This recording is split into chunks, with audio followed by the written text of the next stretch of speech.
Hey guys, welcome back. I hope you are having an amazing day. Let's get right into the stories. The first one is a pro-revenge story. This happened in the early 2010s when I joined a tech startup. We agreed on a salary with no paid overtime, an evaluation after 3 months, and then annual reviews. Pretty standard stuff. The salary was mediocre for the work, but I really liked the job itself. It was extremely interesting and challenging.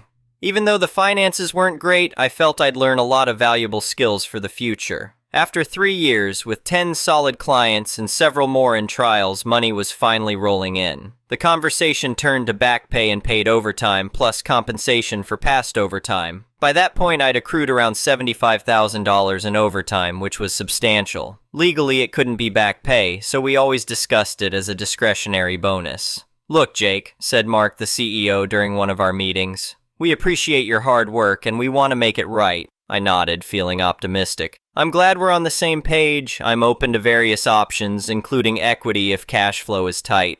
These discussions happened in writing via company emails too, so I felt secure that there was no ill will. I believed the company could afford the payment, but I was also willing to accept equity at a discount, which was legally possible. However, the talks about back pay and equity started to drag on, and I was getting irritated. "Jake, we've come to a decision," Mark announced one day, looking smug. "We're offering you equity." When I saw the offer, I nearly choked. The valuation they used put the company in the billions, and I'd get a minuscule stake. Less than 0.01% of a company with 12 employees and a projected annual turnover of around $5 million. It was clearly a move to stiff me out of my money, and I wasn't about to take it lying down. "Are you kidding me?" I said, struggling to keep my voice level. "This is insulting." Mark shrugged.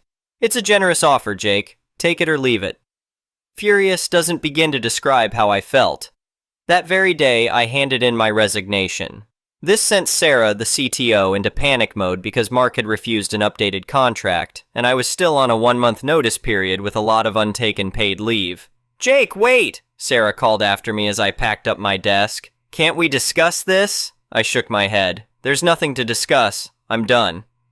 So off I went that very same day, to the shock and surprise of everyone, I guess. The next day, I sent an official registered letter requesting my overtime back pay and received a negative response. I followed up with another detailed demand, which was also rejected because the bonus was discretionary and there is no overtime. However, I'd been seeking legal advice and understood that they didn't have a leg to stand on if I was willing to pay for an attorney. You need to understand that going to a lawyer was still quite rare in tech startups back then, so companies didn't generally expect this outcome. When going through the applicable laws with the attorney, I noticed there was a limitation of 7 years. So, while my attorney was laying out what to do to get me my money in as little as a few weeks, I had an idea. What if we wait until it's 6 years and 11 months after the transgression, and then file, demanding interest? I asked. The attorney raised an eyebrow. "That's an interesting strategy. Why?" I explained that the law stated back pay was due at a 9% APR above the base rate, which was 2.5% at that time, accrued daily, for every day past the due date. We're looking at here 11.5% compound daily APR. The risk was that the company might fold in that time, but I decided to take that risk. I sent one final letter stating that I expected all the owed and accrued amounts to date to be paid immediately. Of course, nothing happened. For the next few years, life rolled on. The company did grow and become a known player in the area. When the time came, I found an attorney and started the case. We had copies of all the communications, copies of the registered letters and responses. The back pay demanded now, including interest, was $180,000. What I didn't know was that there were additional fixed penalties for each instruction to perform uncompensated overtime. The total demand was something like $220,000. To say that Mark, who was still CEO, lost his mind would be an understatement. I got a very verbally abusive phone call, which I dutifully recorded, as it wasn't completely unexpected, and added to the filing. "You ungrateful little weasel," Mark shouted over the phone. "After everything we did for you, this is how you repay us?" I remained calm. "I'm simply asking for what I'm owed, Mark. Nothing more, nothing less." Mark fought, or tried to, but when the judge heard the phone call, she took an immediate dim view. Reading through all the communication just put more nails in the defense's coffin. The judge ruled and instructed the company to pay immediately and without delay, and also ordered the company to pay all my legal costs. They also got a full audit from the Department of Labor. The company paid up a week later. To add insult to injury, the evening of the court's decision, Mark apparently got very drunk and crashed his Tesla into another vehicle. He got a DUI conviction and lost his driver's license for a year. His insurance refused to pay out for the damages to his vehicle as he was drunk. All in all, a glorious day. As I deposited the check, I couldn't help but smile. Patience and persistence had paid off, quite literally. It was a reminder that sometimes justice takes its time, but it does come around eventually. The next one is an entitled people's story. I've been a farmer all my life, just like my father and grandfather before me. Our family has owned this 200-acre plot of land for generations, and I've always taken pride in maintaining it. The rolling hills, dense forests, and crystal-clear stream have been my sanctuary, but lately that peace has been shattered by uninvited guests who seem to think my private property is their personal campground.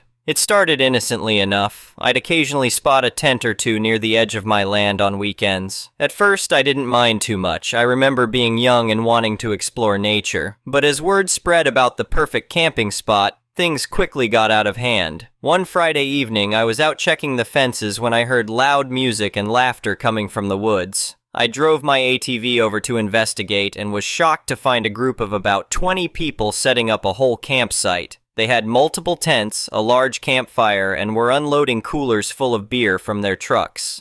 I approached the group and cleared my throat. "Excuse me, folks. I'm afraid you're on private property. This land belongs to me." A tall guy with a beard, who seemed to be the leader, just laughed. "Come on, man. Don't be like that. There's plenty of space for everyone. We're not hurting anything.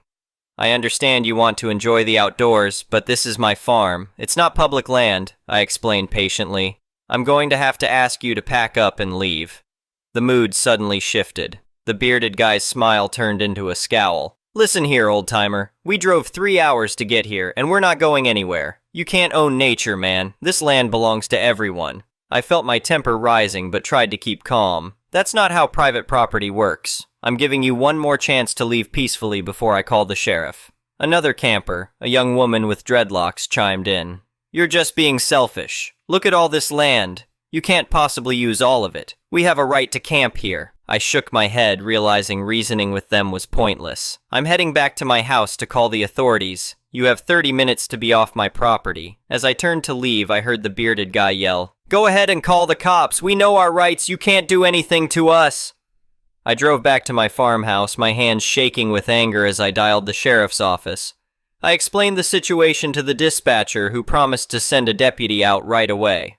While I waited, I paced back and forth on my porch, watching the sun begin to set over the hills. I couldn't believe the audacity of these people, thinking they could just set up camp wherever they pleased without consequences. About 20 minutes later, I saw headlights coming up my long driveway. Deputy Johnson, who I've known for years, stepped out of his patrol car. "Evening, Tom," he greeted me. "Heard you've got some unwanted visitors. Want to show me where they are?"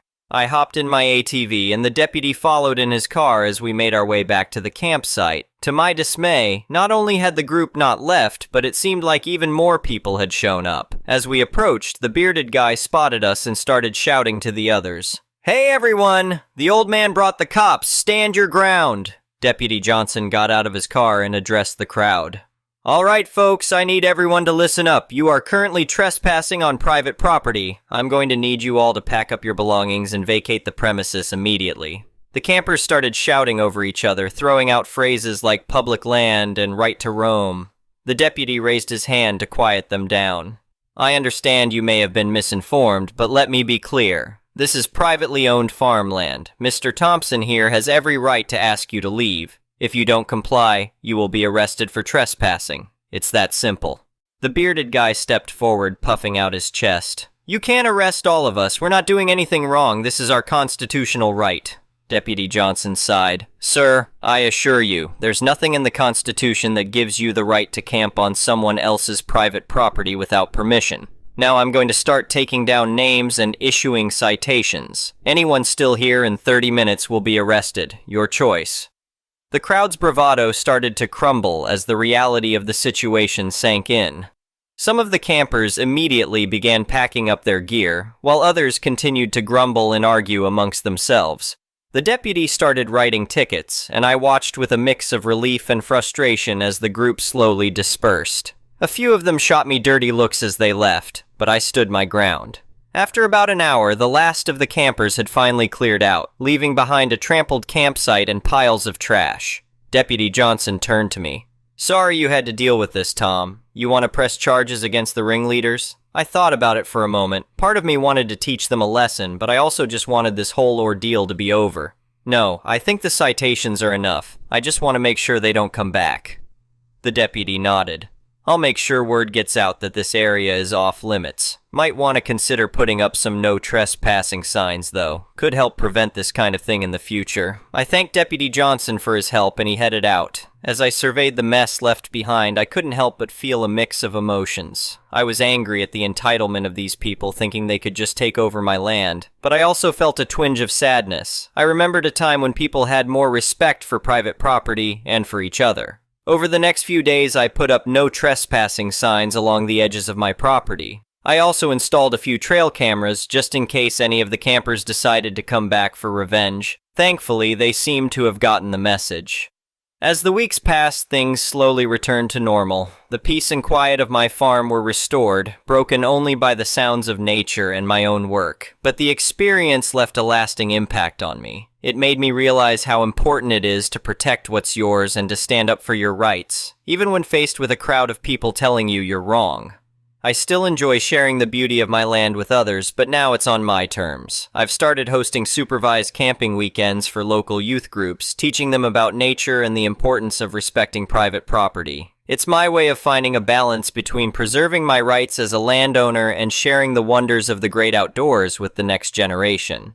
In the end, I learned that sometimes you have to stand your ground to protect what's yours, but there's also value in finding ways to share your blessings with others, as long as it's on your own terms.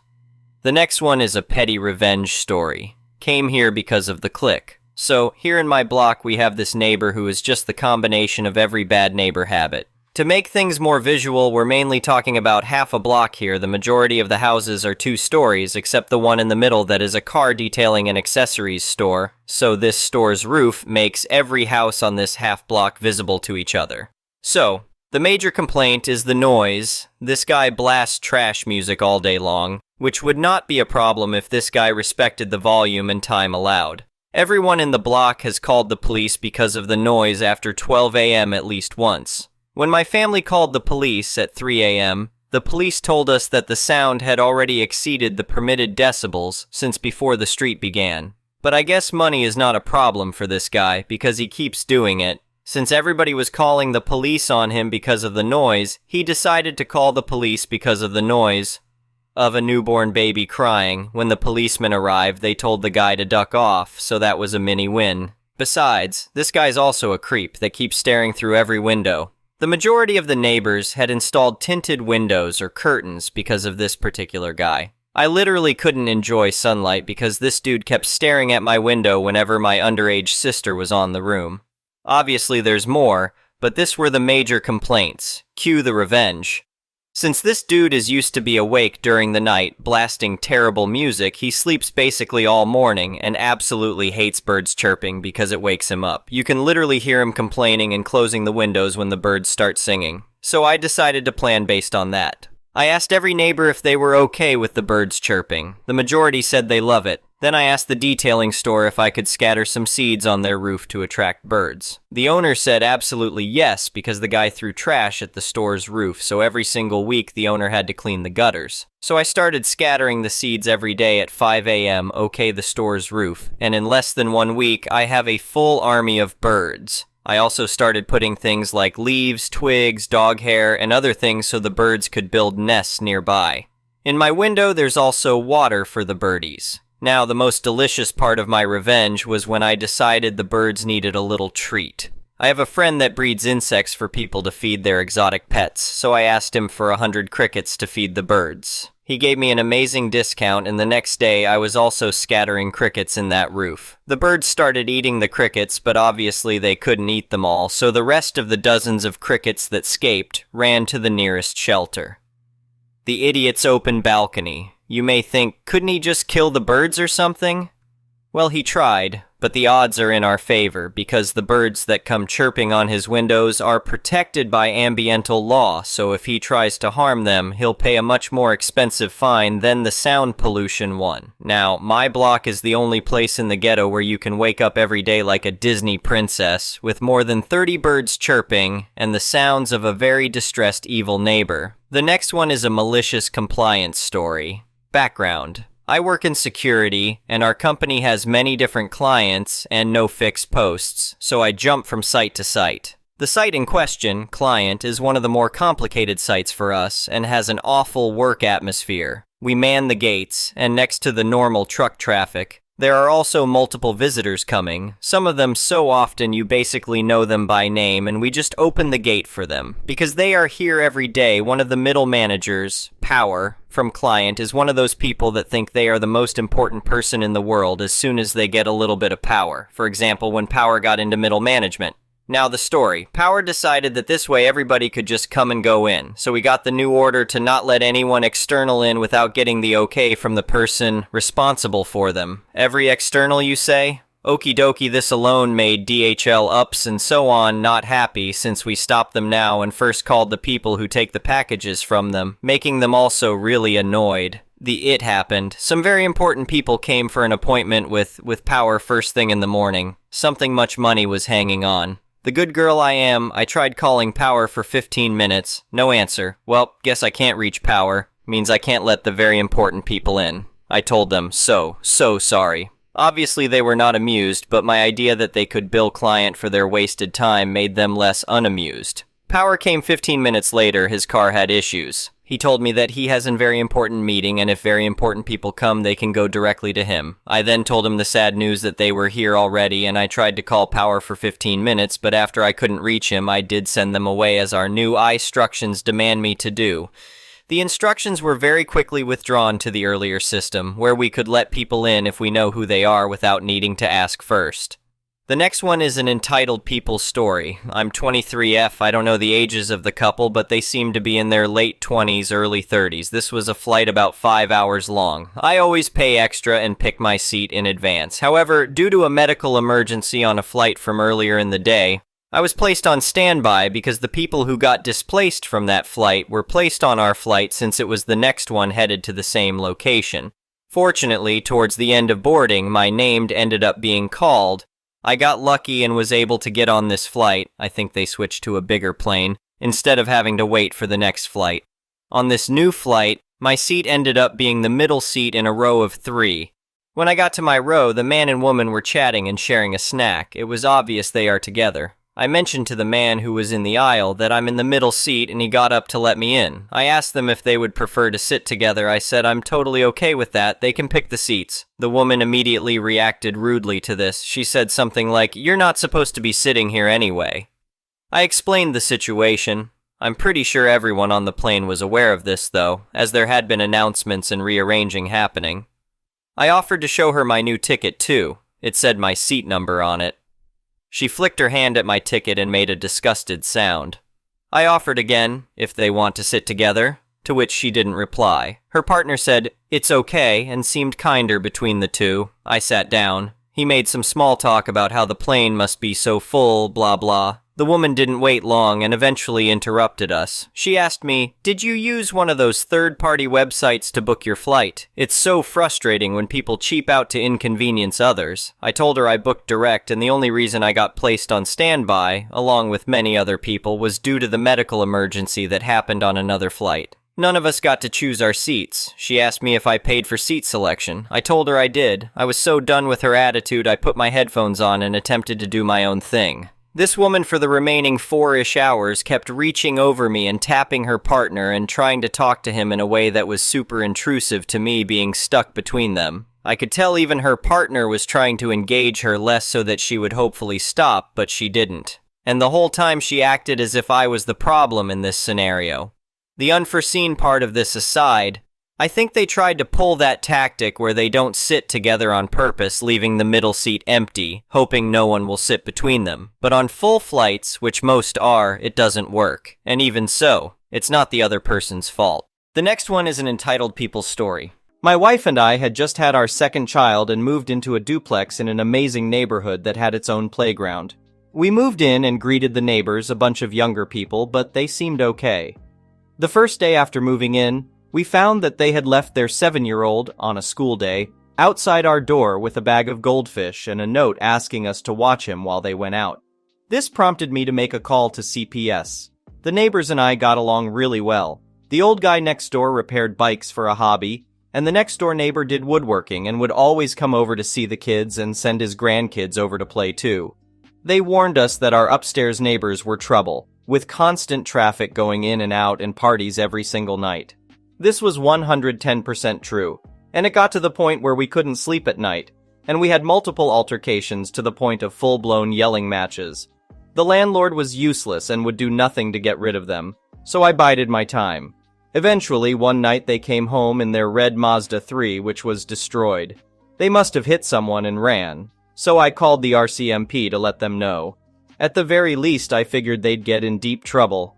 But it turns out that the douchebag had a warrant out for his arrest for drug trafficking.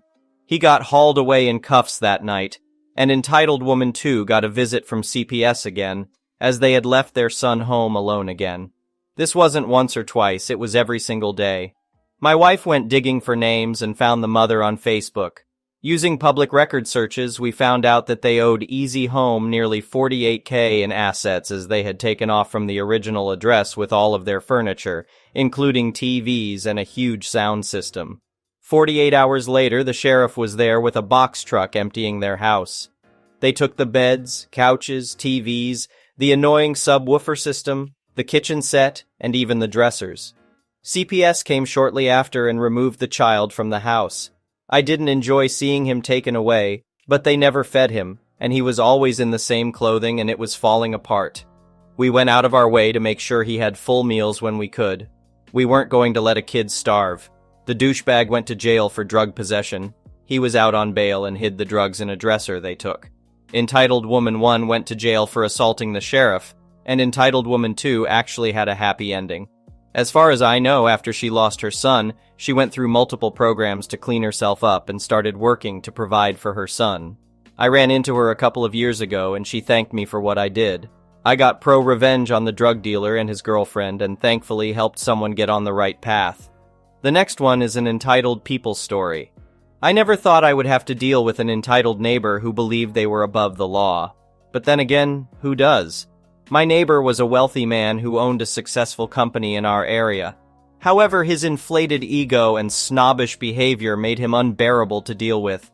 He bragged about his wealth and possessions and had no qualms about belittling others who didn't have the same financial status as him.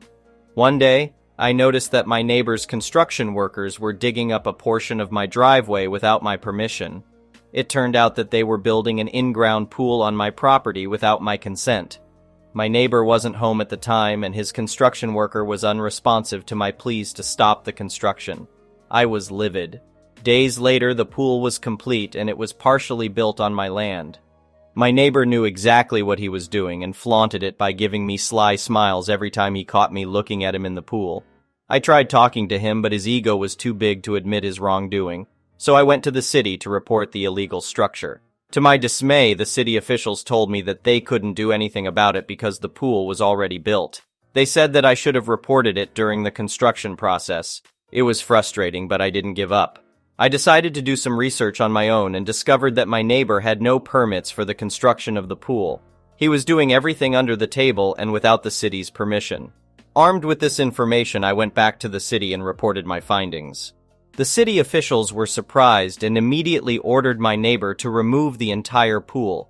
He was livid and started yelling at me, claiming that I was just jealous of his wealth. But I didn't care. I wanted justice for the damage that he caused to my property. Days later, the pool was gone and his backyard was just one giant hole until he could get someone to come cover it with dirt and grass seed. Despite my victory, my neighbor continued to be a thorn in my side. He continued to brag about his wealth and possessions and belittle others. I knew I had to take him down once and for all. I did some digging and found out that my neighbor was evading taxes by making hefty donations to a fake charity that was in his wife's name. I anonymously tipped off the IRS and they began investigating him. Days turned into weeks, and weeks turned into months. I didn't hear anything about the investigation until one day I received a phone call from the IRS. They had caught my neighbor red-handed and he owed years of back taxes and fees. His company had to file for bankruptcy and shut down completely. He was left with nothing. The last I heard, my neighbor had to move out of his house and was living with family. He was trying to find work so he could make some money and maybe afford an apartment. I felt a sense of justice and closure knowing that I had finally gotten him shut down. It was a tough battle, but in the end, justice prevailed. The next one is a petty revenge story. I have a sensitivity or intolerance to most meats. Red meat is the worst and beef is particularly bad. Doctors recommended that I try to get my protein from alternative sources if possible, so I have happily been a vegetarian since I was 13 or so. When I was younger, my aunt did not believe the doctors and thought I was just being fussy. We come from a meat and potatoes town, so she had plenty of friends backing her up on this. This is the same aunt who convinced my parents I was faking asthma. Turns out I wasn't. Shocker. And also refused to get her own daughter glasses because she thought she just wanted them for attention. She later discovered her daughter's eyesight was atrocious. Another shocker, I know. The whole family regularly had dinner together, taking turns hosting. When it was my aunt's turn to host, she assured me that my burger was meatless. As you probably guessed, it was not. I was starving that night and gulped down my beef burger first. My aunt was smiling and I thought it was simply because I liked her cooking.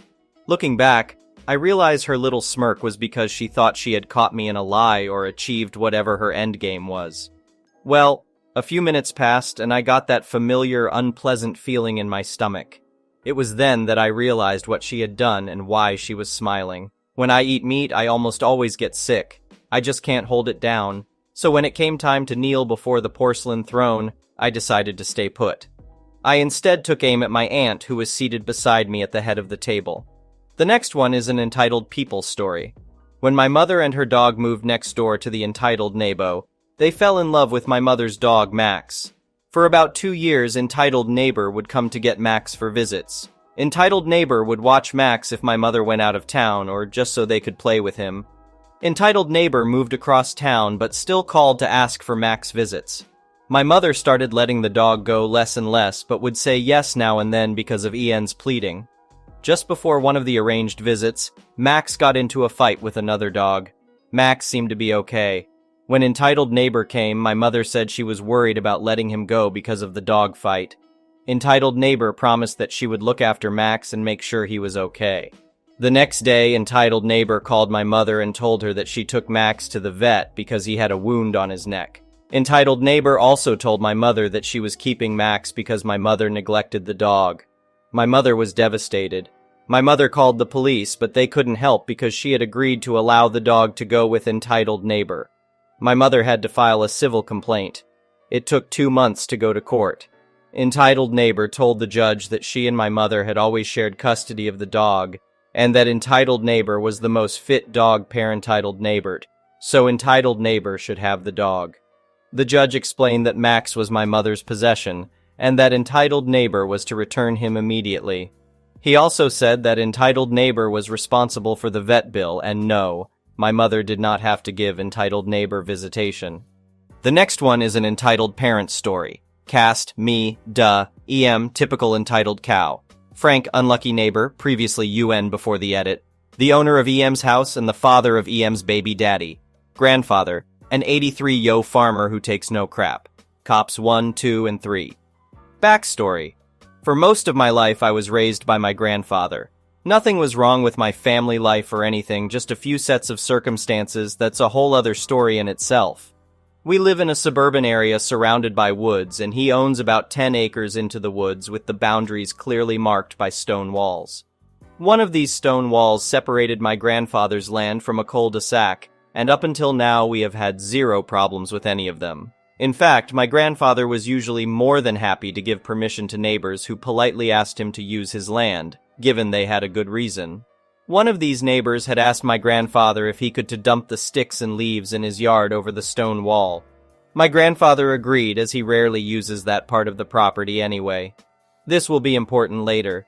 My grandfather is very healthy for his age and still strong as an ox. That being said, he has a few minor health issues, including vertigo spells, so I've been trying to help him around the yard more and more, as well as just to stay active outside away from crowds with this virus going around. Recently, I've started the project of cleaning up the underbrush around the wooded area. A large pine had fallen a few months before and almost hit one of the porches in the cul-de-sac. My grandfather cut up the tree and removed the pieces in the neighbor's yard, but it was too deep in the woods to pull them out with the tractor. This led to me going back to that pine tree and trying to clear a path back to the house from there. I was behind the stone wall, cutting and pulling up saplings when I hear the glass door of the cul-de-sac house open and an angry lady storming out onto the porch in a bathrobe. She was much younger than a typical Karen, I would say mid-20s. EM, what are you doing here? You can't be here. Lami, why not? EM, because you're trespassing, dumbass. You think you can just hang out in the woods behind my house with my kids inside? Get the duck out of here before I call the cops. At this point, I'm just looking at her trying to figure out what to say. I mean, I get it. It can be a little weird seeing someone in the woods behind your house if you haven't seen them before. Me, ma'am, I'm sorry if I scared you, but my family owns this part of the woods. I'm just cleaning up back here. Remember me and my grandfather were back here a few months back to take care of that tree that fell down? I just need to clear a path so we can get it out of here. At this point, I thought it was purely a misunderstanding. EM, don't be ridiculous. Those were laborers my BF's dad hired. You don't own the land. My BF's dad owns all this. Gestures with her hand. Now I'll tell you one more time to get out before I call the cops. Now I'm thinking I might be dealing with a genuine idiot as outside our property boundaries. The woods are owned by the town water plant and don't have public access. But I'm also taken aback that she referred to us as laborers. Me. Guess you're going to have to call the cops then because I ain't moving. I don't care what you, your BF, or your BF's dad says. I shrug as I lean back against the wall and pull out my phone to call my grandfather to tell him where I was. He tells me he'll be there in a few minutes and to hang tight. She then dramatically proceeds to call cop and tells them there's a shady individual on her property refusing to leave and she's afraid for her life. I start getting nervous at this point, even though all I have on me is a hooked branch cutter. So I call up the police non-emergency number, briefly explain the situation as just a land dispute that got out of hand, and that I am unarmed and waiting on my own property, and that I have never left my own property. He assured me that it would be settled when the officers arrive, which didn't help my nerves. Just then, I hear my grandfather pull up and see him walking through the yard towards us. EM. What? Stay back, you can't come in my yard. Grandfather growls. Keep your mouth shut, you dumb broad. He growled as he walked over to me and climbed over the wall so he was on my side. Grandfather. Now who the hell do you think you are and why are you yelling at my granddaughter? M. My BF's dad owns all this and both if you are going to get arrested for trespassing. My grandfather let out a dramatic, indignant laugh. Grandfather. Oh, did he tell you that? Well, you're in for quite the shock. And your BF's dad is in for quite the talk. After them yelling back and forth for a few minutes, 2 cop cars pull up and 3 officers come walking into the yard. As soon as they do, she starts screaming again about how we have no right to be in the woods behind her house where we can see her kids inside. Cop 1, looks to G, sir. Do you own the property behind this wall? Grandfather. Yes, sir, I do. Pulls out his wallet to show his address. Cop 1, eyeing his license. Sir, this address is for down the street. Me. Correct, but if you look on Google Maps, it shows the property boundaries of that address reach out through the woods and end at this wall. I hand him my phone, which already has Google Maps open showing our exact location within the boundary of the property. Cop 2. Yep, she's right. So what were you all doing back here if you don't mind me asking? We explained the situation of the tree and how we were working to remove the remnants. Meanwhile, the other officer was taking a statement from EM grandfather. I know the owner of this house. He's a good guy. I give him permission to dump his leaves and stuff behind the wall, but I've never seen her before, so I don't know where she got those crazy ideas. But I'm definitely going to have a talk with Frank when he gets home. Cop 1, she already called him up and he's on his way now. Do you mind sticking around for a little until he gets here? Grandfather. Sure, we got nothing to do. The cops walked us to my grandfather's truck where we waited about 10 minutes for Frank to pull in. When he did, he immediately walked over to the truck. Frank. Grandfather's first name. OP, what's going on? Someone was hiding out in the woods. Are you okay? Did you see him? To clarify, we have had an issue in the past with people running from cops and hiding in our woods. It took a second for us to realize he thought that maybe EM saw one and we came to chase him out. Me. Not exactly. At this point, 2 cops are around us again, but being 2 old guys who obviously pose zero threat, they're noticeably relaxed and kind of let them talk it out. Frank explains that EM is his granddaughter's mother and his son had made some mistakes and currently both were staying with him while they tried to find a place of their own. He thinks maybe his son told some lies to make him look better. Grandfather. Well, I hate to say it, but your son made some big mistakes. She's crazy. Frank. Oh, you have no idea. The other cop is still talking to EM who won't stop screaming about not wanting us being able to see into the living room, especially my grandfather, a creepy old man. My blood is boiling at this point. My grandpa is the type of person who would gladly throw his life away to save a child, any child, even a stranger's. Frank heard this too and ordered EM inside at once. He told the cops he needed to have a talk with both her and his son about their living situation, but they might want to remain nearby in case she tries to call again for whatever reason. Me and my grandfather are given the clear to go but leave our contact information. Found out later that week that EM was getting evicted for a number of reasons, with this little incident being the last straw. He's also filing for custody of his granddaughter because EM refuses to get a job yet still has money for weed yet keeps asking Frank for money to take care of his granddaughter.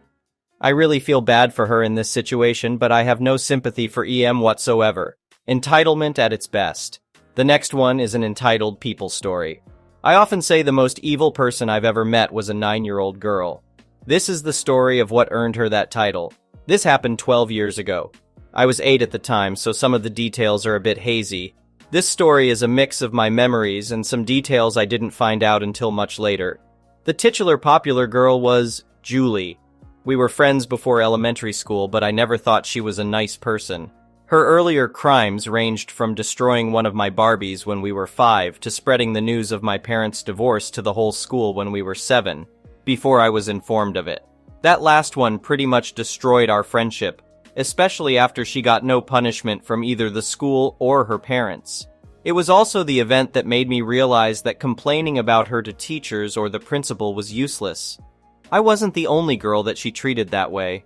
Unfortunately, Julie's family was rich, so the school allowed her to get away with anything she did. And if we so much as said something remotely negative about her, a teacher was likely to scold us for hurting her feelings. Which brings us to 2nd grade. I befriended Emma, a new student early in the school year.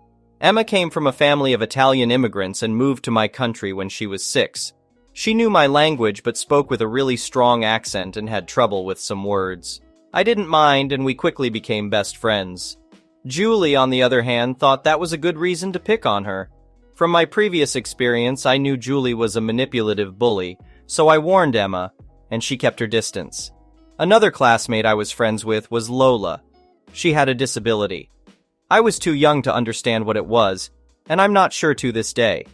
For a while I thought it was Down syndrome, but quickly understood that wasn't the case. I don't think I'm informed enough to explain it, but all I'll say is that Lola was easily the sweetest, most thoughtful person I'd ever met. She was an amazing friend, and everyone knew and loved her. She was the last person anyone would ever want to hurt. Or so I thought. One day our teacher asked all the girls to see her after class. Julie wasn't there. She wasn't in our class. And Lola hadn't come to school that day. This next part is hard to write, and I'm pretty sure it will be hard to read. Once we were settled, she told us that sometime during recess the previous day, someone had led Lola to the girls' bathroom, pulled down her pants, and used a green felt-tip pen to draw on her privates. Lola apparently didn't protest or fight back. Her mother didn't find out until later that day, when she helped her undress to take a shower. When we asked our teacher if they knew who'd done it, she said that Lola had told her mom it was Emma. Emma panicked and I jumped to her defense. I told the teacher she had been with me during recess the previous day, and there was no way she could have done it.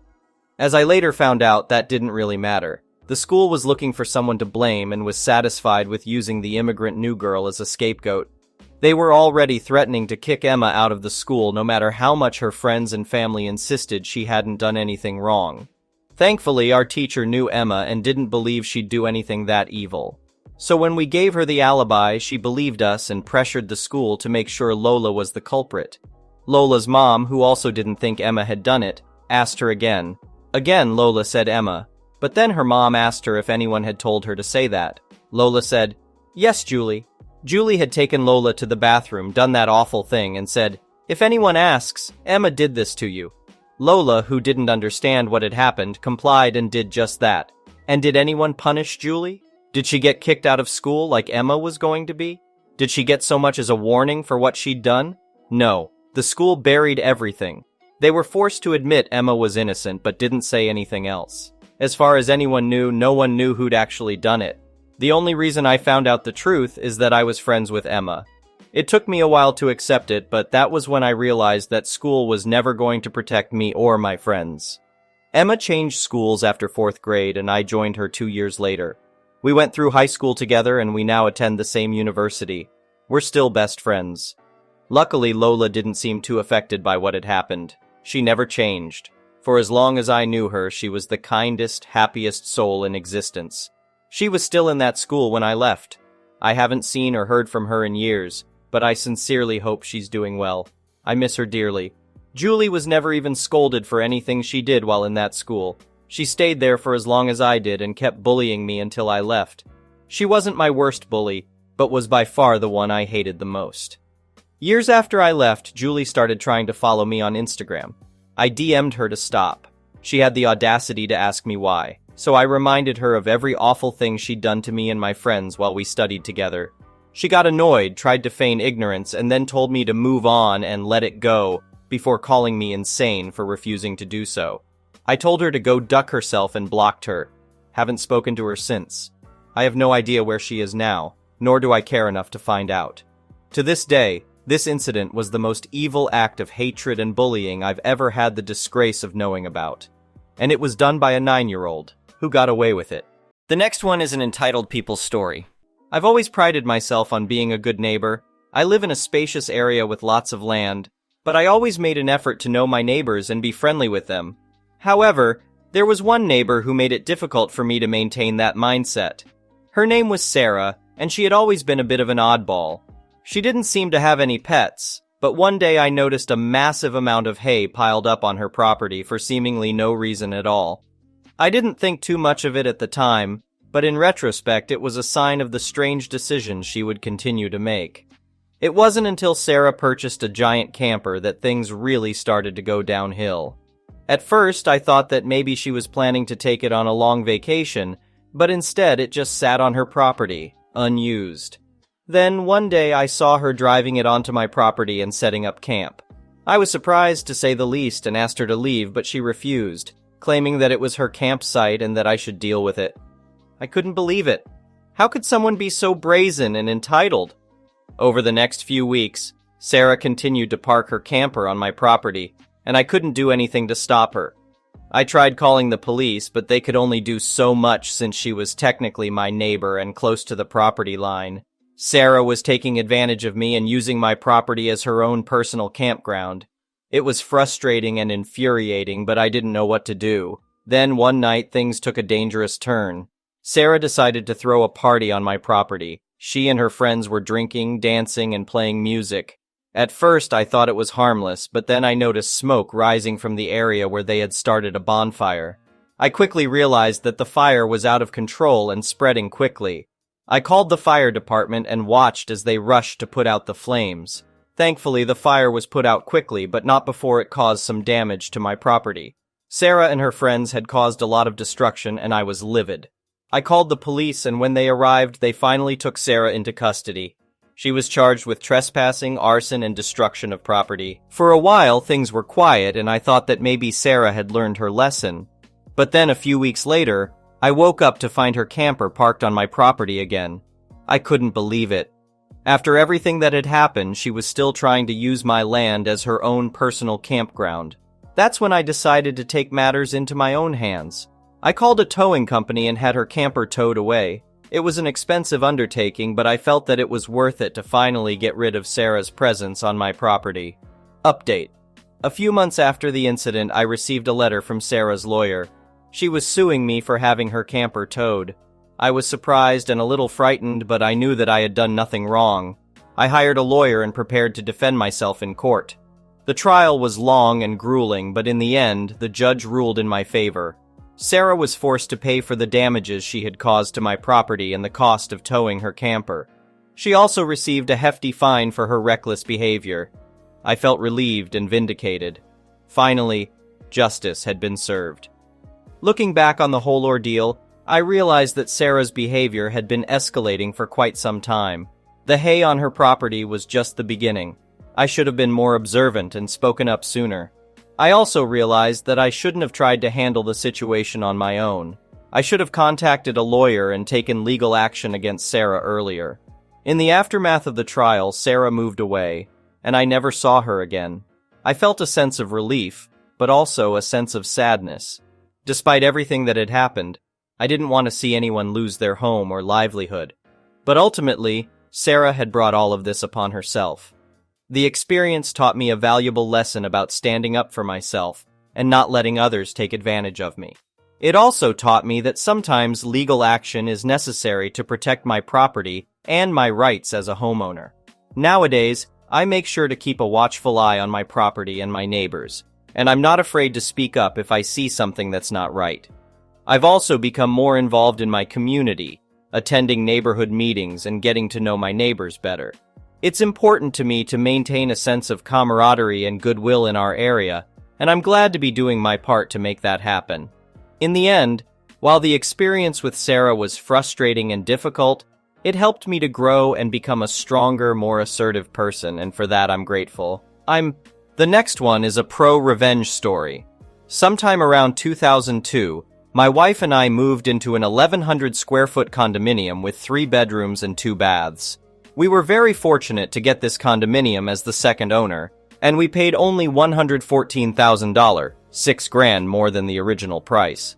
Our condo was on the 3rd floor, and all rooms were carpeted throughout the condo, with only one small 4x4 square of linoleum inside the front door to the outside breezeway. This will become important later. And yes, even the bathrooms, kitchen, and dining room were carpeted. The front door opened to a large open space with vaulted ceilings, with the great room to the left and the dining room and kitchen to the right. The kitchen area was separated from the great room with a wall that had a cutout over the kitchen sink, and we had a long hallway directly going out of the great room to all the bedrooms and straight in front of the front door. We got to know some of the neighbors and got along well with most of them. The neighbors directly below us were a young couple that was attending university and were nice and cordial with us. Shortly after they graduated, they rented out their condo to her brother and his college friends. The brother was a decent guy, and we mostly had no problems except for one of his birthdays where their music and boisterous conversations and happy birthdays, etc. kept us up until 4:30 a.m. in the morning. My wife and I returned the favor by blasting our music the very next morning at 8 a.m. But we talked a couple of weeks later and all had a laugh about it and never had any real problems after that. Between 2004 and 2006, we changed all the flooring in the kitchen and dining room to ceramic tile, including the area in front of the front door, to avoid having to pay for carpet cleaning in the dining or kitchen area due to spills or our young daughter throwing food on the floor from her high chair. In 2007, our cordial neighbors sold their condo to an older newlywed couple, late 20s to early 30s. Now, if anyone has lived in between a first and a third floor condo or apartment, you will know that it is the worst place to be if you expect silence. With kids or music, you will always have some noise that filters through the floor or ceiling.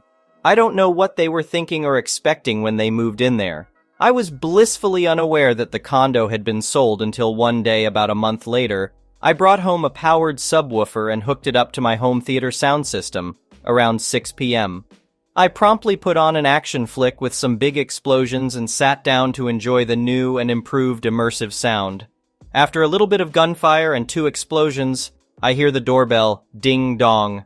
I get up and immediately hear ding-dong again. I walk the 5 feet to my front door and open it to see my entitled neighbor, I'll call her Karen, standing on my doorstep. Me, "Hi, can I help you?" Very agitated Karen. "My husband and I are trying to enjoy a quiet and peaceful dinner. Can you please turn down whatever show you are watching? We can hear everything that's going on." Me, "Oh, sure. Sorry about that." She turned around and walked away. I closed the door, turned the subwoofer down a ways and the main volume down a bit and thought nothing of it. Shortly after the next round of gunfire and explosions, I hear the ding-dong and then some rapid-fire knocking at my door. I paused my movie and then I opened the door to see Karen again. Me. Hi. What can I do for you? Karen. We can still hear everything from your show. You need to turn it down now. At this point, I was a little fed up with her crap and decided to call her on it. Me. You say you can hear everything. Can you give me some of the last dialogue you heard? Karen. I don't know. I just know you are watching XX show. She was totally wrong. Me. No, I'm actually watching YYY movie, and here are the last 3 lines of dialogue. And I gave her those lines. Me. It seems you can't hear my movie as well as you are claiming. Karen, with blazing eyes and red in the face. I don't care. It's too loud. You need to turn it down. Me. Actually, the noise ordinance says I don't have to turn it down until 10 p.m. Karen, getting huffy. Fine. I guess my husband and I will have to go out to eat to get some peace and quiet. Me, in my most cheerful voice and waving. Have a good night. I then turned my subwoofer up a little and the main volume back up to its previous level and enjoyed the rest of my movie. The neighbors did end up going out that night for dinner or whatever. At our next HOA meeting, Karen stands up and complains long and loud about the noise, how she can hear kids jumping on the carpeted floor, we had a 4-year-old, and crying, we had a new baby, and hear us walking up and down our hallway and hear our music and movies and TV shows, and how the Hispanic neighbors on the first floor play their music on Saturday mornings so loud they can't sleep in and argue so loud they can hear every word, etc., ad nauseum. This went on for 6 months. Every time she complained, the HOA told her, if it's between the hours of 8 a.m. to 10 p.m., we can do nothing. If it's after 10 p.m. and before 8 a.m., you can call the police. And then the HOA would send out a letter by U.S. mail asking everyone to be cognizant of their neighbors and laying out the local city noise ordinance. I finally stopped attending the HOA meetings after month 3 of the same bullcrap. She never failed to visit at least once or twice in the week after these notices, and twice she taped them to my door. I also learned during this time that they were members of our church and had actually been assigned to visit us each month. They never did.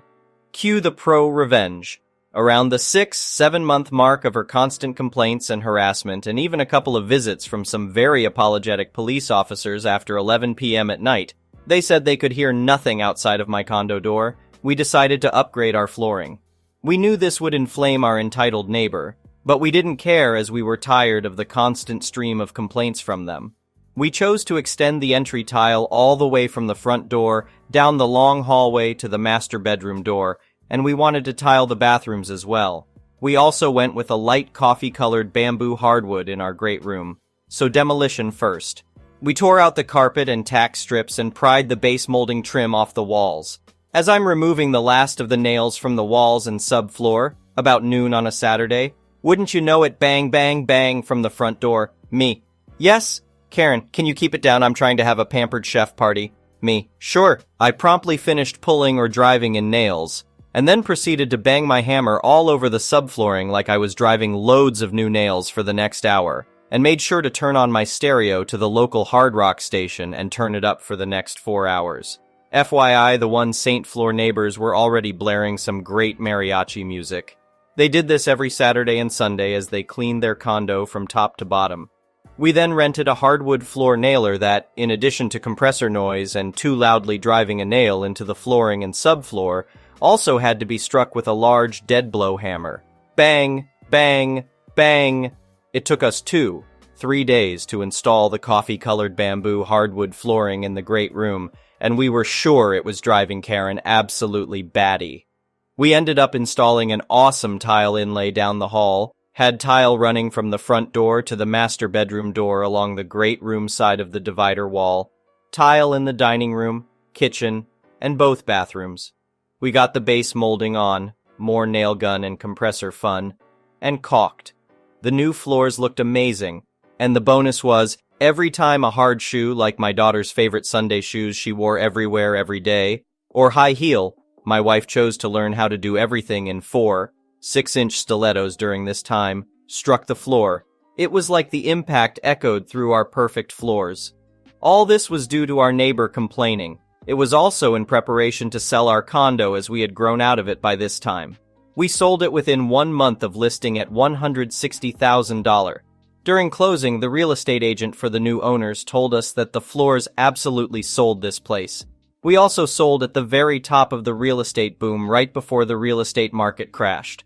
We later learned from some of our neighbors that within 9 months of our selling our condo, the two ND floor entitled neighbors moved out and sold their condo for $30,000 less than we had, and took about an $8,000 loss, and sent a letter of complaint to the HOA stating their condo was unlivable because of the noise from our incredible floors. The next one is a petty revenge story. In my city, there is a pub attached to a donut shop that serves the best donuts in the city, which always causes a long line. As it is attached to a pub, it does not close until 9 p.m. due to the solid flow of business. Anyway, my girlfriend and I got a serious craving for some snacks, so we decided to head to the donut shop and arrived there around 8:30 p.m. by car. Now, there are only 3 parallel parking spots a little up the street from the place, and they are all 15-minute spots that are usually full. We looked up the street and saw a free spot, so my girlfriend pulled a little ahead of the car in front of the spot, turned on her indicator, and began backing into the parking spot when a little white Vespa driving behind us whipped into the spot. I rolled down our window and called out to the driver, "Excuse me, we were just backing in." The driver seemed to be a pretty univ student who shrugged her shoulders and called out to me, "Sorry, first come, first serve," while she and her friend shared a good laugh. My girlfriend suggested we just get donuts another time, and I told her she could drop me off here. I would buy the donuts since I knew what she liked and she could loop around. She agreed, and I hopped out of the car, past the little white Vespa where the girls were still gathering their things, and headed to the shop. As always, the line was super long for donuts, and since this was the last batch, the donuts were slim pickings. The girls were behind me, looking at the 5 or so different flavors that were left, talking about which ones were best and which they hadn't had yet. I heard one of them jokingly mention, "Thank God we got a parking spot," and they burst out laughing. I got to the front of the line and when asked for my order, requested 2 dozen donuts, which were every last one remaining. The girls behind me didn't listen to what I ordered, but eyebrows of confusion started to form on their faces as they slowly saw each donut loaded into the boxes and their options dwindle. One of them, the driver, in desperation, asked the baker who was loading them in, "What, you're not even going to save a few for us, though?" To which I turned around and said, "Sorry, first come, first serve." She honestly looked like she had just simultaneously solved a movie mystery and crap her pants. It's difficult to put into words, but truly an expression I can never forget. The next one is an entitled people story. Cast, me, myself and I, Nels, old man, though he doesn't speak, Harriet, Karen. My husband and I rent a display space in an antique consignment store for our collective side hustles. I quilt and crochet. My husband sells custom die-cast cars and diorama supplies. Every few weeks we go in and restock our space. This store is very large and can be a bit of a maze, and the store has designated rest stops throughout the aisles. One is across from our space. The store does not provide mobility aids for customers, so it is a BYO policy if you need a walker or wheelchair. I'm a wheelchair user as I'm paralyzed from an L2 SCI. My husband and I were at the store restocking the space. My husband had just left to take one of our totes out to our van, leaving me in our space sorting through my tote that has the baby sets I make. When I hear someone huffing behind me, I didn't really pay too much attention to it, thinking that someone might have been taking a break at the rest stop. I was just finishing laying out my sets on the table in our space when the person at the rest stop decided to talk to me. "Do you know if the store has wheelchairs for people to use?" I look up from my task and see an elderly couple across from our space. The old man is standing next to the bench, looking annoyed, while the woman has flopped on the bench in an "I can't take another step" kind of way. I was concerned that she might have been having a medical issue as she was rather plump. "Are you okay?" I ask, about to tell her or her partner to use the phone above the bench to reach the staff desk for help. "This store is too big," Harriet exclaims. "I can't walk anymore." Me. "The store has a chair for medevac use. One of the employees could bring it to you if you need help leaving." Harriet. "But we're not done shopping." Me. "I don't think they have wheelchairs to borrow. They have had issues with rowdy kids riding mobility scooters, so they do not provide them. But if you use the phone above you, you can ask a staff member. Just dial 1 and it will connect you to the staff desk. There is a sign next to the phone that states this. Harriet seems to be thinking about her options, so I go about my work. Nels wanders down the aisle, possibly looking for an escape route. Harriet: what about the wheelchair you're sitting in? Me: this is my personal wheelchair, it doesn't belong to the store. Harriet: can I borrow it? Me: what? Surely she's not asking to take my chair to go shopping. Harriet: I want to use the wheelchair. You're young enough that you could stand to walk for a bit. I'll bring it back. Me: ma'am, I cannot stand at all. I've been a paraplegic since I was 12. This wheelchair is not store-issued. It's my personal property that cost a lot of money. If you call the staff, maybe they can let you use the medical chair, or maybe they know of one someone has in their space that you can buy. But I will not give you my chair, and I cannot help you. At this point, I have rolled out of our space. I decided to head towards the vendor door and just leave. Rumor has it Harriet is still sitting on the bench waiting for someone to give her a wheelchair. The next one is an entitled parents story. So I've just come back from a coach trip from the UK to Disneyland Paris. It was a wonderful trip apart from one family who decided they could do whatever they wanted with no consequences. To set the scene, my 2 friends and I had just arrived at the bus stop and were waiting for the coach. In front of us was a family of 4 adults and 3 children. A young girl around the age of 10, a boy also around the age of 10, and a teenage boy were sitting on the floor and attempting to play a card game. However, the girl was screaming at the top of her lungs, telling the other kids how to play the game.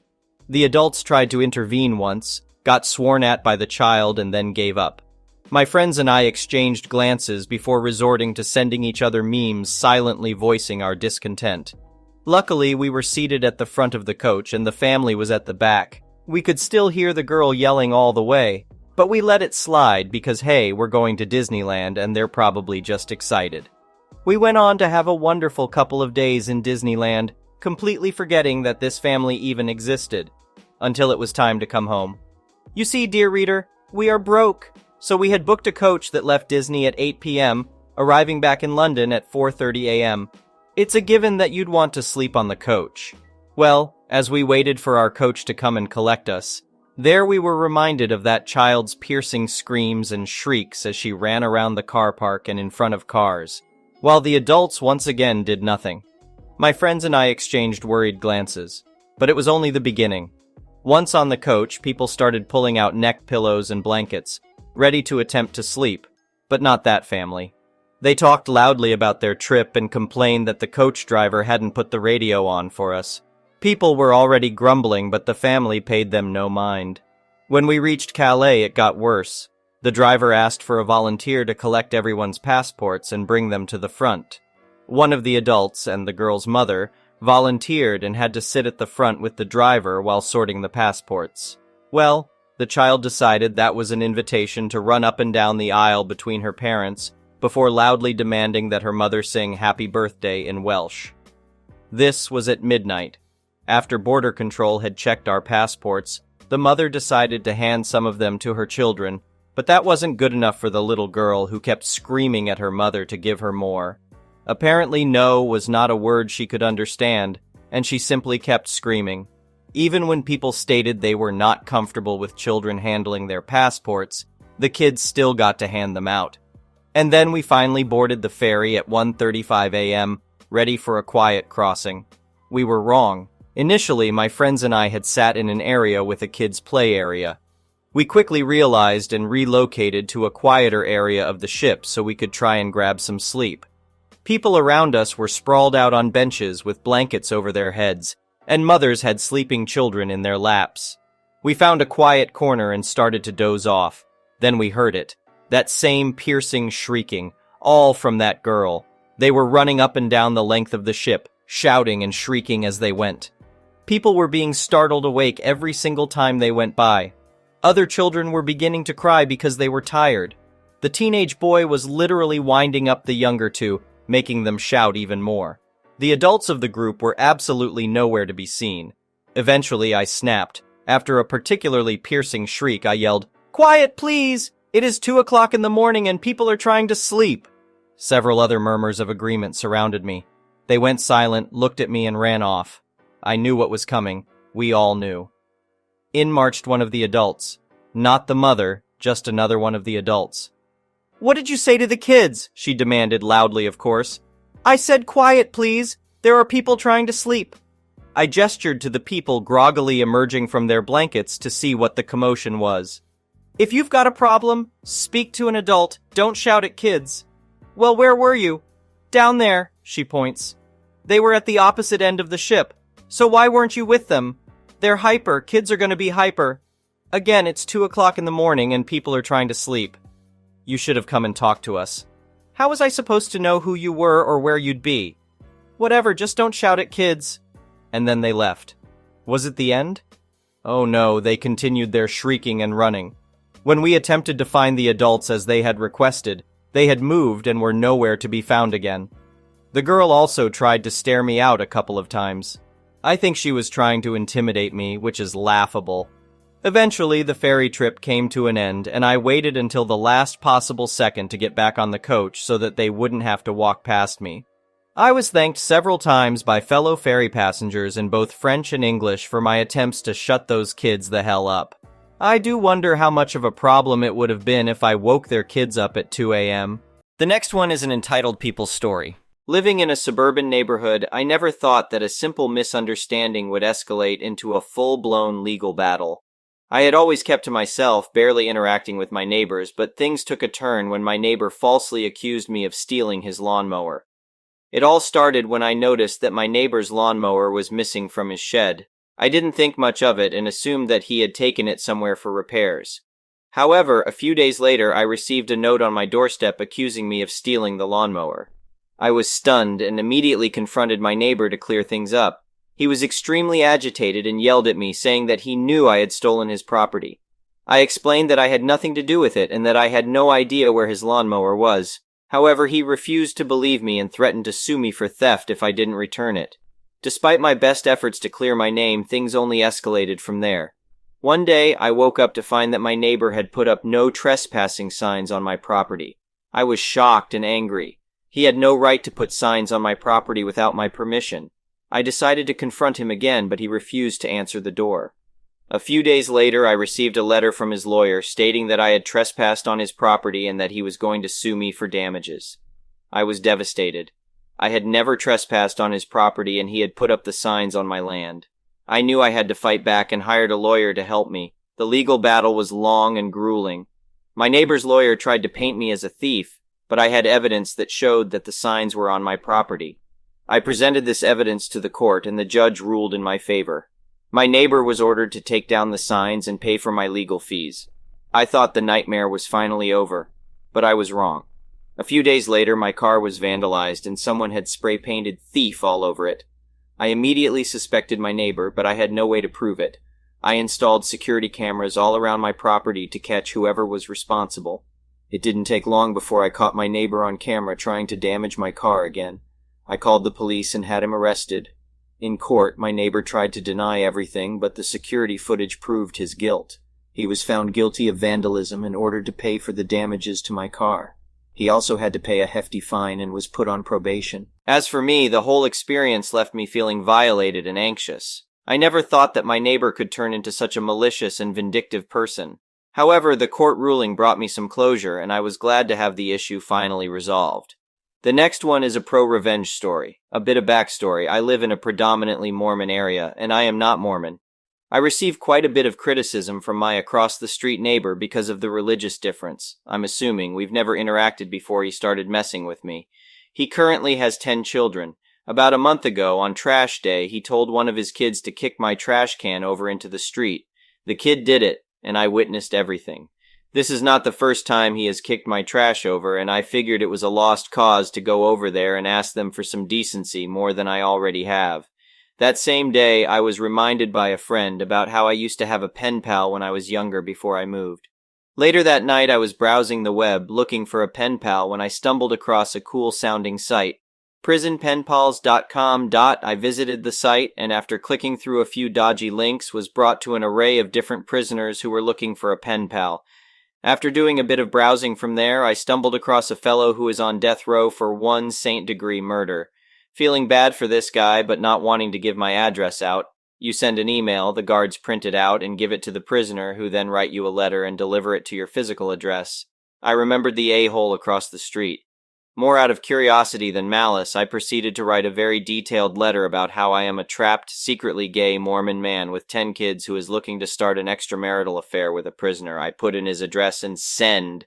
I had my hilarious, petty satisfaction. I expected nothing to come out of this. I thought he would be going through his mail, see the letter, not open it, toss it, and think nothing of it after that. But boy, was I wrong. Of course, with it being a small town, this guy does run a small business here where one of my acquaintances works.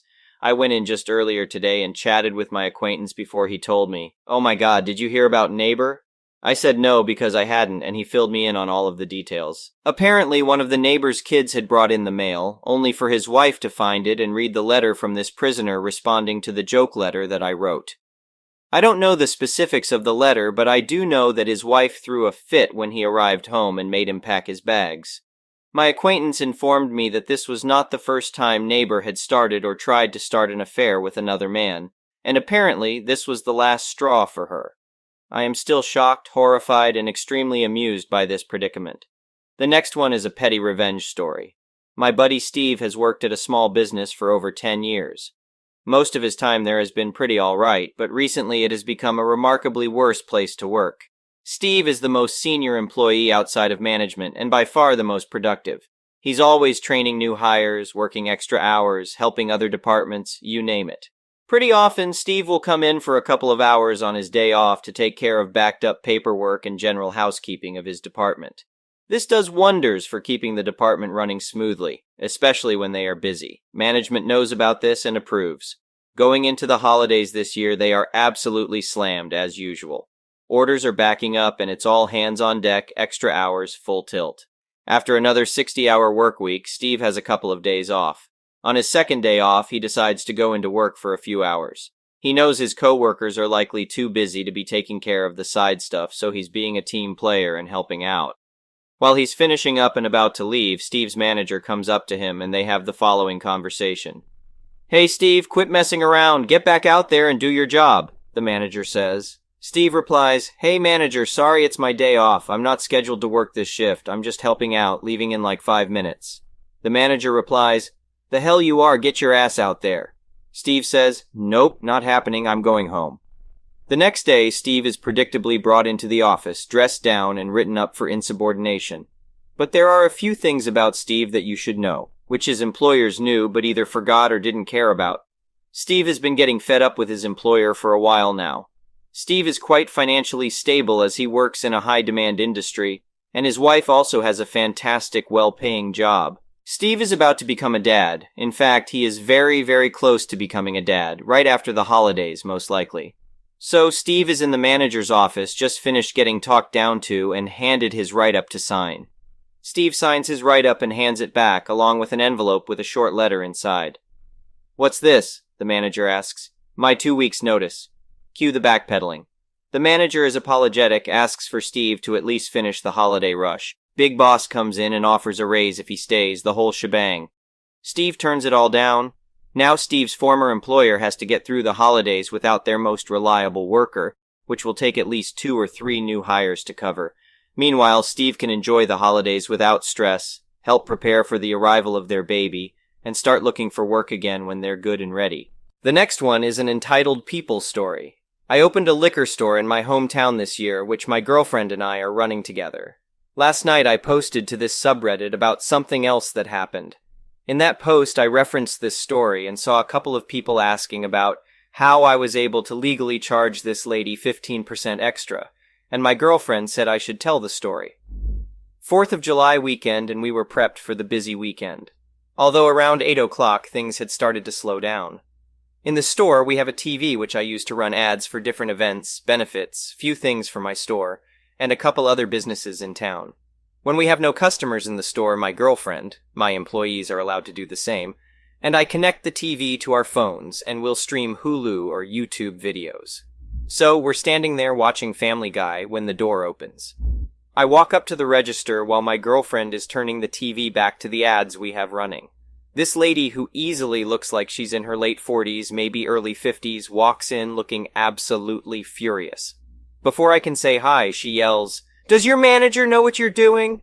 My girlfriend and I share a glance. Because of our age, many people assume we just work there and aren't the owner and GM. I look back and nod my head. Yeah, I'm pretty certain that manager and owner have intimate knowledge of what we're doing. My girlfriend chuckles behind me. She huffs. "I don't care who you're sleeping with. I need this beer. Do you have it?" My girlfriend jumps up. "Yeah, I just stocked it. The lady snaps her attention directly to her. "What are you doing here?" My girlfriend is very confused by that comment. "I'm working." The lady says, "No, that's not what I meant, and you know that. My father fought in Korea, so why is someone like you here? This is an American company with American jobs. You shouldn't be here." My girlfriend and I are absolutely slack-jawed at this woman for her blatant racism. Before we can say anything, she continues, "Your kind murdered Americans. So maybe you should work for the Chinese or go back to China, you chink idiot." Before this woman or my girlfriend can say anything, I yell, "Get the duck out of my store!" The woman snaps at me, rounding the counter. She screeches back at me, "Who do you think you are? I'm the owner!" I grab her arm and she starts idioting and slapping my hand, but I just start dragging her to the door. "Now get out!" I open the door to my vestibule and push her into it. She turns back. She's standing in the vestibule and yells, "I'm calling the police for impersonation and assault." I didn't even dignify it with a response and just walked back in. I hadn't noticed, but my girlfriend had gone back into the office and I started consoling her. I've dealt with rude people all my life, but that woman crossed a line. Around 10 minutes later, and I see a car pull into the parking lot on the monitor connected to the cameras. I look at it and see one of the trucks that's used by the sheriff's department. I wait a couple minutes and I get up and walk out front and see this woman standing next to my door. She's giving a statement to the deputy, who I instantly recognize. I went to high school with this guy, and we played football and baseball together. I walk out the door and am greeted by, "That's him. He's impersonating the owner and assaulted me." The deputy looks over at me, very obviously confused. "Him?" The lady rolls her eyes. "Yes, him." The deputy says, "Miss, he's the owner." She about goes ballistic on him. "No, he's not. Look at him. He's too young." The deputy is very obviously annoyed, but manages to explain to her that I am actually the owner. She then says, "But he assaulted me." I explain the situation to him, and he turns to her and says, "Miss, he is the owner, and he asked you to leave. Then he removed you from his business." The woman is standing there fuming when she finally yells, "Fine, I'll just get my husband's beer." I stand in front of the door and say, "No, you're not. Excuse me? You called my girlfriend a chink idiot. I'm not letting you back into my store." She huffs and yells, "Fine, I am going somewhere else to get his beer." She leaves, and before the deputy got to his car, I stopped him and convinced him to stay for a while. I knew that the lady was going to be coming back because nobody in my town carries that beer. 20 minutes later, the lady comes back, this time much humbler. "I'm sorry, but no one else in this town sells my husband beer. We're having a BBQ tomorrow, and it would mean the world to him if I could get that beer." I sigh and say, "Well, I suppose it'll be all right." She is overcome by this look of gratitude. "But I will be charging you a 15% markup, and you will give my girlfriend an apology tomorrow." She stops. "Why?" I remind her what she said to my girlfriend. "Well, that markup illegal." This is why I asked the deputy to hang around. "Actually, miss, as long as he lets you know about the markup, he perfectly in line with state and county law." She bought her husband 2 6-packs of the beer, and is then escorted outside by the deputy. The next day, she came in and handed my girlfriend a handwritten note to her. My girlfriend then calmly explained that she and her family are not Chinese, they're Hmong. Which, if you know anything about Hmong history, you'll understand the irony of the lady's "your kind murdered Americans." The next one is an entitled parent's story, so this just happened last night and I still can't believe someone would do this. I'm a 30-year-old male paramedic. I've been in EMS for the past 8 years and I absolutely love my job. Last night we were dispatched to a 75-year-old female who fell at home. The patient stated that she tripped over her carpet and hit her head when she fell. We arrived on the scene and noticed that the home was a duplex with our patient's door on the right and her neighbor's door on the left. We made our way into the home and found her lying on the floor. The woman was awake and breathing. We started asking her the standard questions. "Are you okay? Does anything hurt? Do you remember the fall?" etc. She stated that she has a pounding headache and that she remembers walking to bed and then waking up on the floor. In my field, that's a pretty big red flag. We noticed that she's got a pretty good lump on the side of her head and a big bruise starting to form already. Noticing the bruise, I asked her if she was on any blood thinners. She said that she was on blood thinners for a previous stroke she had a few years ago. We urged her to let us take her to the hospital because there was a possibility that the fall could have caused a bleed in her brain, and she should go to the hospital to get some scans done. She agrees, and we begin to package her up. We applied a C-collar around her neck in case of any C-spine neck injuries. She denied any neck or back pain, so we lifted her up and placed her on our stair chair. A stair chair is exactly what it sounds like. It's a chair with tracks that we use to carry patients up and down stairs. As we were getting her out of the house, her neighbor whipped the door open and started yelling about how she couldn't sleep with all the lights and noises outside. The sound of the stair chair apparently woke her up, and she was not happy about that. My lieutenant walked over to her and apologized and said that we were dealing with a medical emergency and that we would be leaving soon enough. The neighbor then noticed that our patient was her neighbor, and that's when she started yelling about something totally different. The entitled neighbor started yelling, "You can't take her to the hospital. I have errands to run tomorrow, and she needs to watch my kids." My lieutenant again reiterated that we were here for a medical emergency, and that her health is more important than her errands. The entitled neighbor let out a loud huff and then slammed the door in his face. We thought that was the end of it. We were wrong. After a few minutes in the back of the ambulance, we told our lieutenant that he could take the engine crew back to the station and that we were going to be heading out in a few minutes. After we checked her vitals, got an IV going, and started giving her IV fluids, my partner got out of the back and went up to the driver's seat. About 5 seconds later, the back doors of my ambulance fly open, and who do I see? The entitled neighbor, of course. Apparently, she needed a few minutes to get dressed before coming outside. I yell at her, "What the hell do you think you're doing?" She yells back, "I told you that she can't go to the hospital because she has to watch my kids tomorrow." She then starts trying to pull the cot out of the ambulance with our patient on it. Luckily, she didn't know how to latch the cot and couldn't get her out. Our patient says, "I can't watch your kids tomorrow because I fell and I might be having a stroke." The entitled neighbor yells back at her and says, "You're fine. You don't need to go to the hospital because you're not having a stroke." My partner then hears the commotion and goes to the back of the ambulance. He pulls her off the cot, and I slam and lock the doors. You could tell that the entitled neighbor was about to become combative. It's important to know that either the police department or the sheriff's department responds to our calls when it's at night.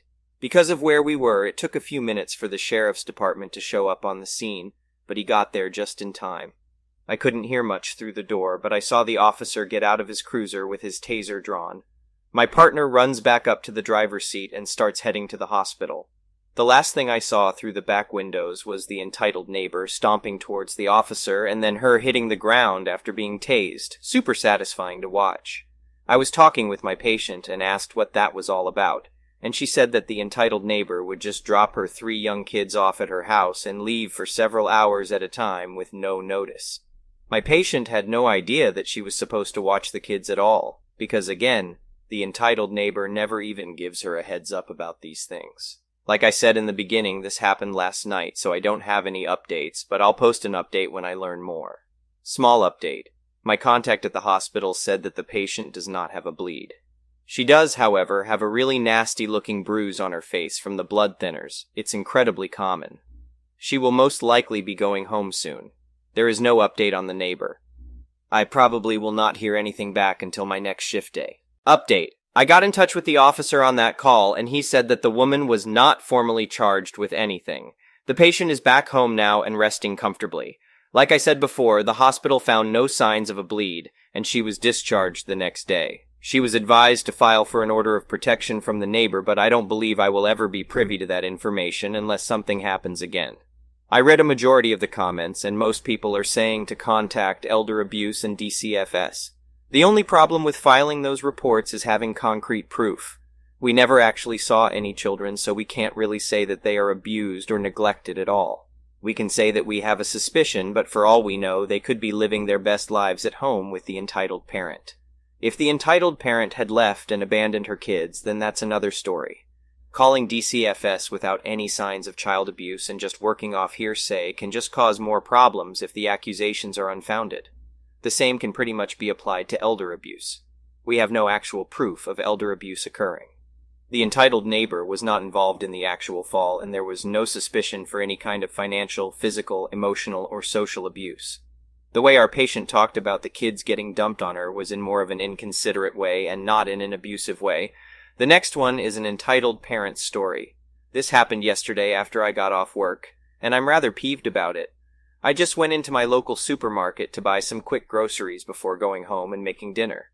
I didn't have that much stuff, so I went for the self-checkout since it's generally faster. I was tired and just going through the motions. But after scanning a couple of my items, someone suddenly swung their store card over my scanner. It was some guy I've never met before, and he was scanning his groceries like it was nothing. I asked him what the hell he thought he was doing when he scanned his card at my till.